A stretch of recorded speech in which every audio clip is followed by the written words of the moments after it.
Assalamualaikum warahmatullahi wabarakatuh. Apa kabar teman-teman? Pada kesempatan kali ini kita akan sama-sama membahas materi tentang jaringan komputer dan internet.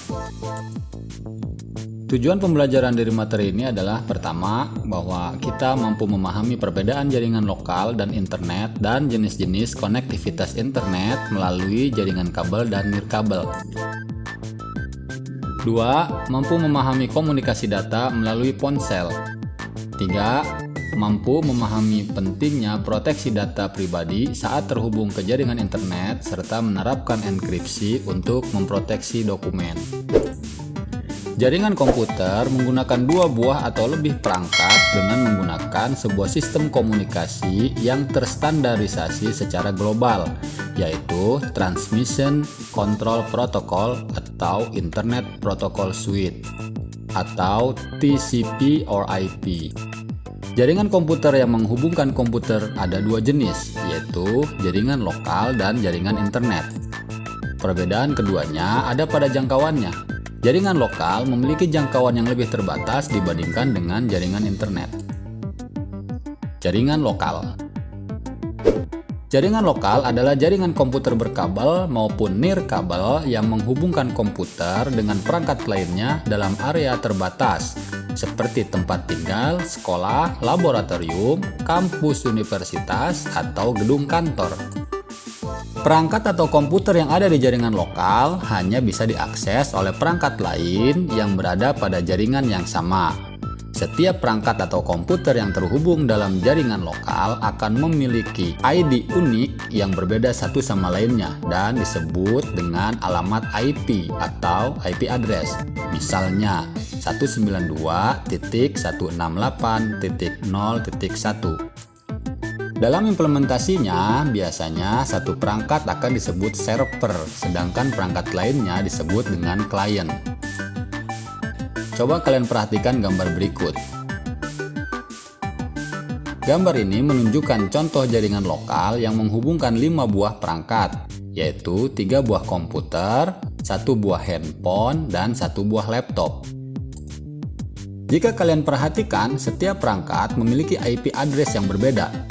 Karena IP address ini hanya berlaku pada jaringan lokal, bisa juga disebut sebagai IP private.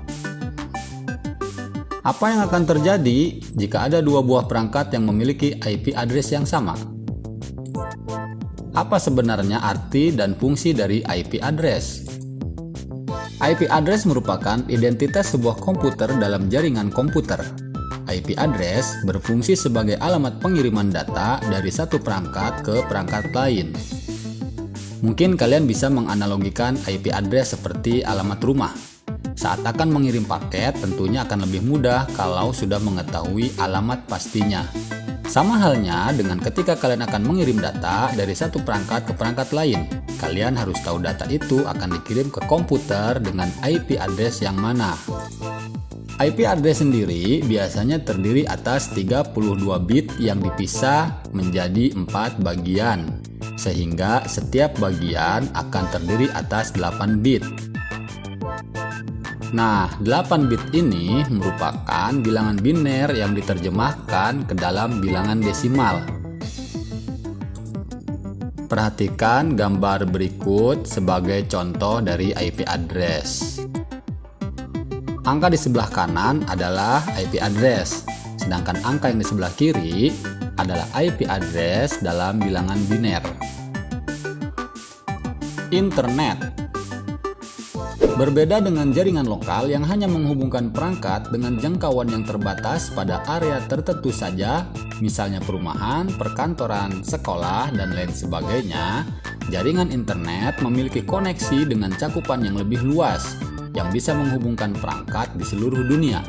Misal, kalian berada di Jakarta, dengan jaringan internet kalian bisa mengakses perangkat atau informasi yang ada di Kalimantan, bahkan di negara lain. Internet sendiri merupakan kepanjangan dari Interconnection Networking, yaitu sebuah jaringan komputer yang menghubungkan banyak perangkat di seluruh dunia. Jaringan internet ini memungkinkan adanya pertukaran data paket atau Packet Switching Communication Protocol untuk melayani miliaran pengguna di seluruh dunia. Secara konsep, jaringan internet juga disebut jaringan area luas atau Wide Area Network. Pada awalnya di tahun 1960-an, internet hanyalah sebagai proyek penelitian yang didanai oleh Departemen Pertahanan Amerika Serikat pada tahun 1969 melalui proyek lembaga ARPA yang mengembangkan jaringan yang dinamakan ARPANET atau Advanced Research Project Agency Network. Kemudian berkembang menjadi infrastruktur publik pada tahun 1980-an dengan dukungan dari banyak universitas negeri dan perusahaan swasta. Untuk bisa mengakses jaringan internet, biasanya perangkat apapun harus terhubung dengan salah satu Internet Service Provider atau ISP dengan menggunakan mekanisme koneksi internet tertentu. Jika jaringan lokal terhubung dengan ISP, baik secara berkabel maupun nirkabel, perangkat dalam jaringan lokal bisa mengakses internet.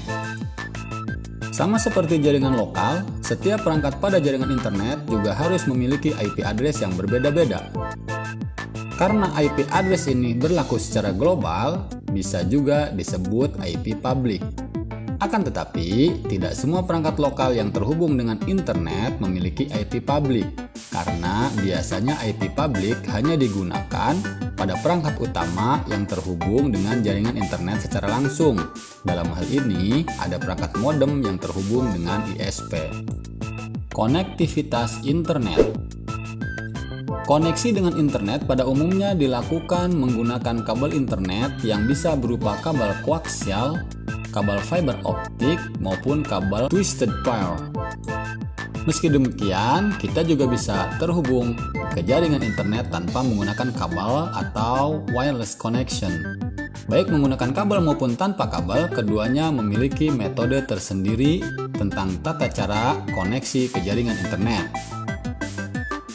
Berikut ini akan dijelaskan beberapa jenis koneksi internet yang memungkinkan perangkat kita terhubung ke dalamnya. 1. Konektivitas internet pada jaringan berkabel. Konektivitas internet pada jaringan berkabel pada umumnya memanfaatkan jaringan kabel telepon maupun televisi yang terhubung dengan Internet Service Provider. Di antara konektivitas jaringan berkabel adalah Dial-up PSTN atau Public Switched Telephone Network. Di awal internet masuk ke Indonesia, teknologi dial-up untuk terkoneksi ke internet merupakan metode yang umum digunakan. Untuk terkoneksi dengan internet, dial-up memanfaatkan jaringan telepon rumah yang berbentuk kabel. 3 perangkat yang harus dimiliki untuk koneksi ini ialah komputer, modem, dan sambungan telepon rumah. Dial-up ini akan bekerja melalui jalur PSTN atau Public Switched Telephone Network hingga bisa terhubung dengan ISP atau Internet Service Provider. Kecepatan akses jenis koneksi internet dial-up hanya 12 hingga 20 KB per second. Maksimum hanya 56 KB per second. Perhatikan gambar berikut. Ini adalah diagram konektivitas internet jaringan berkabel melalui dial-up dan ASDL. ADSL atau Asymmetric Digital Subscriber Line. Sebagaimana dial-up, koneksi internet ADSL juga bekerja dengan menggunakan teknologi modem. Modem yang digunakan bekerja pada frekuensi antara 34 kHz sampai 1104 kHz. Berbeda dengan modem konvensional yang bekerja pada frekuensi di bawah 4 kHz. Dengan ADSL, kita bisa mengirimkan suara hingga fax ke pengguna lainnya dengan menggunakan rentang frekuensi yang berbeda. Konektivitas internet dengan ADSL pada prinsipnya sama dengan dial-up yang menggunakan jaringan telepon kabel, tetapi yang membedakan ialah jenis modemnya. Local Area Network atau LAN. Local Area Network termasuk koneksi internet yang banyak dikenal saat ini. Sistem kerjanya ialah menggunakan satu komputer sebagai server yang terhubung dengan internet menggunakan kabel telepon atau antena melalui internet service provider. Kemudian, komputer lainnya hanya perlu terkoneksi dengan server untuk bisa mengakses internet dengan memakai kartu LAN atau LAN card dan kabel koaksikal atau UTP. 2. Konektivitas internet pada jaringan nirkabel. Konektivitas internet pada jaringan nirkabel merupakan jaringan internet yang tidak menggunakan kabel untuk menghubungkan satu perangkat dengan perangkat lain. Jaringan nirkabel ini sering dipakai untuk jaringan komputer baik pada jarak yang dekat maupun pada jarak jauh. Jaringan nirkabel biasanya menghubungkan satu sistem komputer dan sistem yang lain dengan menggunakan beberapa macam media transmisi tanpa kabel, seperti gelombang radio, gelombang mikro, maupun cahaya inframerah. Ada beberapa konektivitas pada jaringan nirkabel, diantaranya adalah General Packet Radio Service atau GPRS. Jenis koneksi internet GPRS menggunakan gelombang radio untuk komunikasi data dan suara. GPRS ini mempunyai kemampuan untuk mengirimkan data dan suara pada alat komunikasi bergerak. Sistem GPRS ini bisa dipakai untuk transfer data berbentuk paket data yang terkait dengan pengiriman email hingga berselancar di dunia maya. Layanan GPRS ini dipasang pada jenis ponsel dengan tipe GSM atau Global Systems for Mobile Communications. Perhatikan ilustrasi berikut. Konektivitas jaringan nirkabel selanjutnya adalah Wi-Fi. Wi-Fi merupakan singkatan dari Wireless Fidelity, yang merupakan sistem standar yang digunakan untuk terkoneksi dengan internet tanpa menggunakan kabel. Teknologi ini memakai frekuensi tinggi, berada pada spektrum 2,4 GHz. Salah satu keunggulan jenis koneksi internet Wi-Fi ialah praktis, karena tidak perlu memasang kabel jaringan. Namun, koneksi Wi-Fi memiliki jangkauan yang sangat terbatas. Konektivitas nirkabel selanjutnya adalah akses satelit. Jenis koneksi internet ini merupakan layanan internet yang memakai antena parabola, sehingga kecepatan akses cukup tinggi. Namun biasanya, jenis koneksi internet ini memang mahal, terutama di Indonesia, meski sepadan dengan kecepatan aksesnya. Demikian pembahasan kita tentang jaringan lokal dan internet. Video selanjutnya kita akan membahas tentang komunikasi data dengan ponsel. Terima kasih, jangan lupa subscribe, semoga bermanfaat. Assalamualaikum warahmatullahi wabarakatuh.